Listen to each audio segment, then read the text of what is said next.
This is a rough show for me. I just like these late ones. You know, you always got to go out, and they're bad for your body. Like I don't know why they can't just have one. Like why does late night food have to be such a fuck you to my health? You know, why can't they just have 1, 2 a.m. second chance salad spot? You know, just like, hey, you're out late, you made some mistakes, you're pretty drunk, but it's never too late to turn it all around. Here, have a salad and a kiss. Mwah, get out there. You. Yeah, if everything goes right and I make a lot of money, I'm gonna open a late night kale spot. And you can eat kale, and you can do cocaine off glass tables if you want, and you can eat the kale and do the cocaine and kale. It's gonna be the real crux of it. And I do think that there is a demographic for, like I met maybe 1,000 vegans who have no problem doing cocaine. Like they'll be like, oh no, animal? No, I can't eat that, that's murder. Oh, is that cocaine? Yeah, I'll do cocaine, yeah. No one's ever been murdered over cocaine. So the people who make it in salad do it. All right, so I'm gonna go eat a hot dog. See you guys later. Have a drink, everybody! Cocaine and kale! Almost as good as my restaurant idea, salmon in a cup. We're having a good time. We got a couple comics left. Ready to see them? Awesome. This next comic just got back from a West Coast tour. Put your hands together for the very funny Adam Strauss, everybody! All right, yeah, let's see if this fills the void. Probably not. I don't know. Yeah, whatever. I mean, why else am I here, though? I think that's why every comic does this, you know? I feel like, well, you don't know, that's why I'm going to tell you. Actually, I'm not. Let's just start over. Listen, I guess what I'm trying to say is I don't think I'm gay, but... I mean, the idea doesn't sound appealing to me, but neither did sushi, so I feel like I can't really judge it based on that criteria. But you know, I will say, one of the benefits of having a penis, it sort of clarifies your sexuality in a way, doesn't it? Like, the hard penis, it's really the original evolutionary thumbs up, if you think about it, so... It's a house for the likes. Forgot that line. It's integral to the joke. So I don't think I'm gay, but I am at a point of just profound confusion when it comes to relationships. I've been single for so long, I don't actually know if it's by choice anymore. I'm genuinely mystified by it. Like, my perception is that I haven't met the right person, but see, I have obsessive compulsive disorder.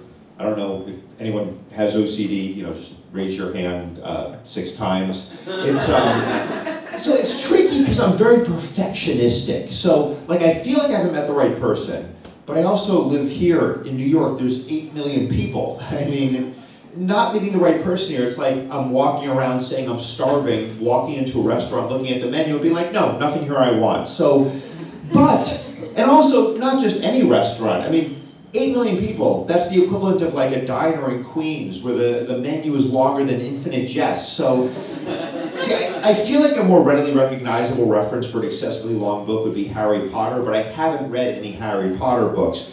And I have read Infinite Jest, and it is desperately important to me that you know that. So I'm gonna go with, 4 people. Okay, this is gonna go well. At least I can reach the ceiling to give me some borrowed sense of confidence.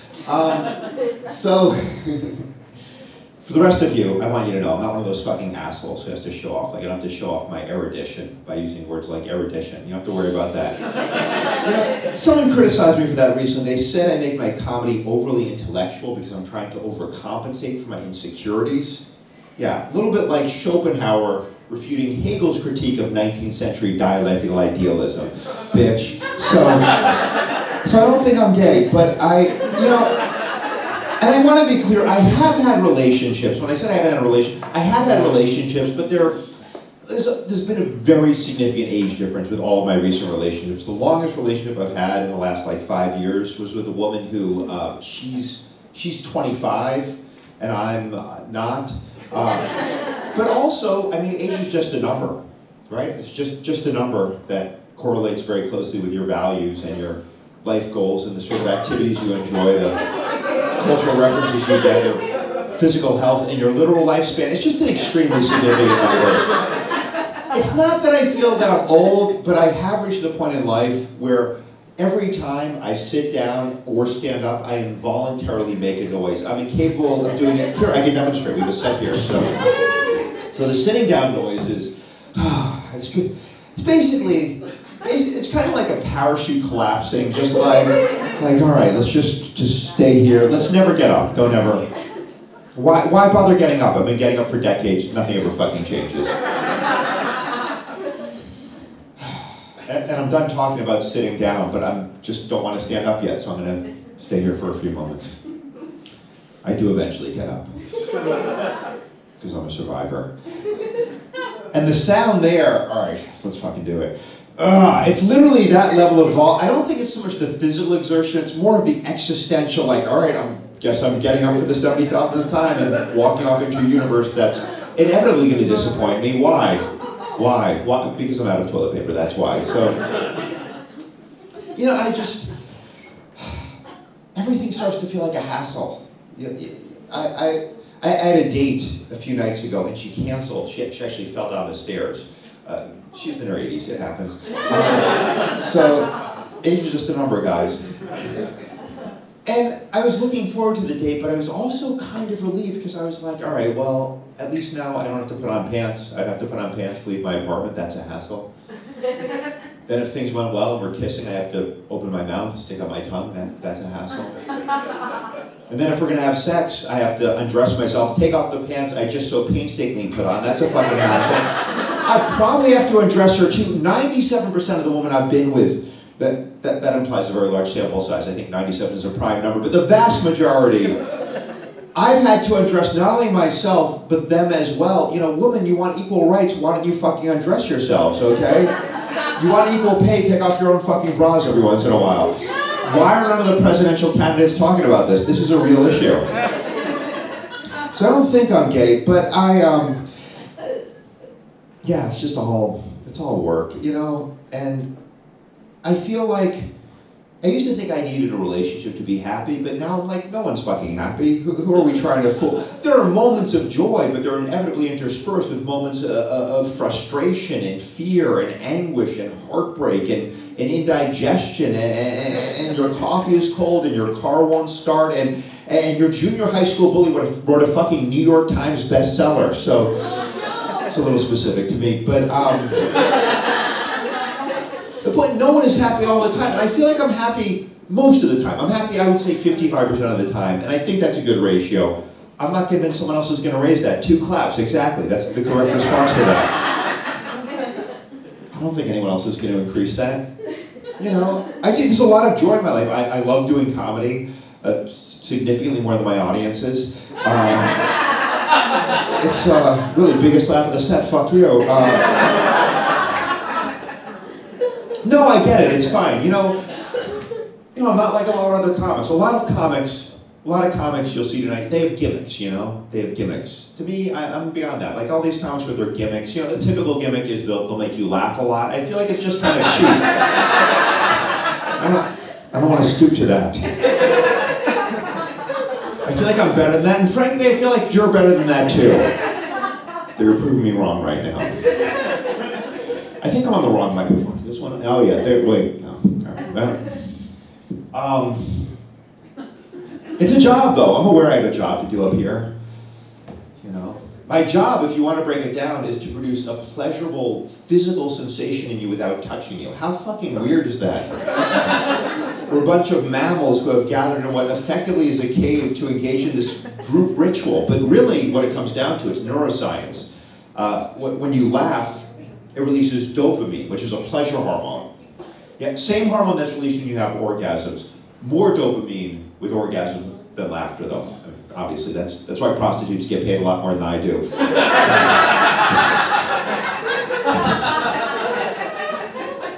My benefit, though, I will say this, I can service more clients at once, right? There's what, like 40 of you? I mean, it's a modest-sized comedy audience, but this would be a fucking epic gangbang, so...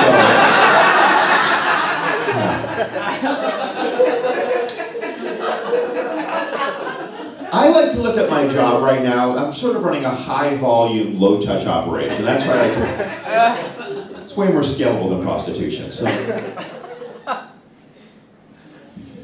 yeah. Any questions for me at this point? No?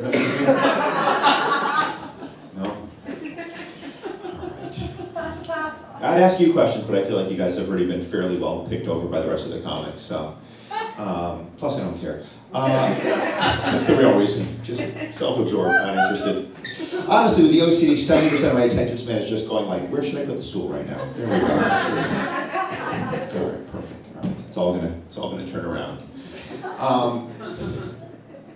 One reason I like comedy, if I'm being honest, and why would I do this if I weren't being honest? See, that's the thing. I feel like you guys don't just want to laugh. Like if you just wanted to laugh, you can watch Dave Chappelle on Netflix. So clearly, we're all looking for a human connection, he said as he tries to justify his performance. The point is, really I'm just here to assess the structural integrity of this wall, and it's doing pretty well. I'm doing some sounding tests. The sign, on the other hand, yeah. We got a mechanic in here earlier. Is anyone else completely distracted by that booming sound that just stopped as soon as I mentioned it? You hear that? No? Okay. So, I don't think I'm gay. But I will say this in full disclosure. So I've had 2 threesomes.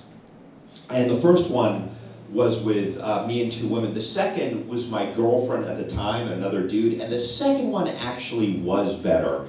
But, well, here's why. See, for me, so much of the enjoyment of sex is seeing a woman like really in the throes of ecstasy, like really getting into it. I actually think it's the same reason I like comedy, because I like the reassurance, you know, the verbal reassurance or the auditory reassurance. Sex and comedy, both of them, I can sort of assess my performance based on the noises that the other people involved are making. So, all right, so that's like the equivalent of a shitty hand job. A slightly better hand job.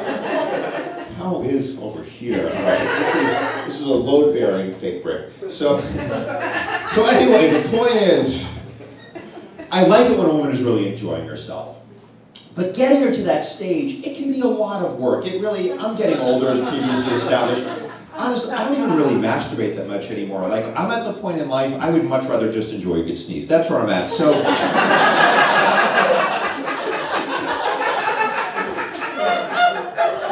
the only reason I brought this other guy, it was just outsourcing. That's the only reason I brought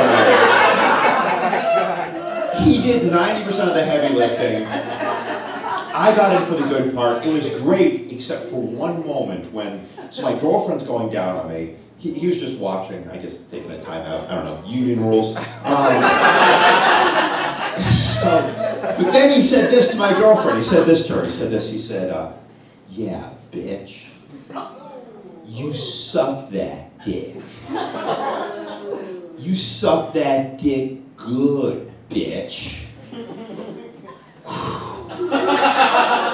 I was horrified.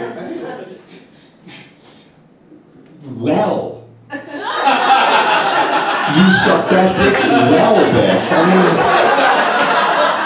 mean, how can I be expected to maintain an erection under these circumstances? All right. You guys have been great. My name is Adam Strauss. Happy New Year. Adam Strauss, everybody!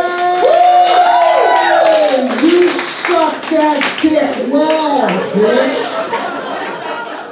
I walked in late to that story. I don't know. Well, right now, the lovely wait staff. Give it up for the wait staff, everybody.